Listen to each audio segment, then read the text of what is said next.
সারাদিন বাড়িতে একা একা থাকতে কার ভালো লাগে বলো তো বন্ধুরা? আমার একদম ভালো লাগে না, জানো তো। কিন্তু আমি কী করবো, থাকতে তো হবেই, কারণ এটাই তো বাইরের জীবন। এখানে কেউ কারোর খোঁজ নেয় না, জানো তো। আর এই যে উনি সকাল 7:30 বাজে এখন কাজে যাচ্ছে, সেই ফিরবে সন্ধ্যা 8টা থেকে 8:30টার মধ্যে। মাঝে যেই পুরো বাকি সময়টা আমাকে একা একা কাটাতে হয়। খুব খারাপ লাগে জানো তো, কারোর সাথে মন খুলে দুটো কথা বলতে পারি না। কারণ এখানে সবাই হিন্দিতে কথা বলে, তো আমি খুব একটা ভালো হিন্দি বলতে পারি না।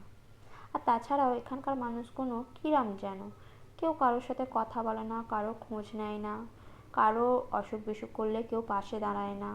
যে যার সে তার কাজ নিয়ে ব্যস্ত। তো চলো বন্ধুরা, দেখো, তোমাদের সাথে কথা বলতে বলতে আমার এখানে প্রায় সব কাজ কমপ্লিট হয়ে গেল।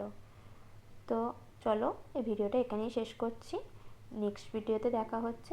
যদি ভিডিওটি ভালো লেগে থাকে তো অবশ্যই লাইক, কমেন্ট, শেয়ার করে দিও। আর হ্যাঁ, ফলো করতে ভুলো না কিন্তু। টাটা।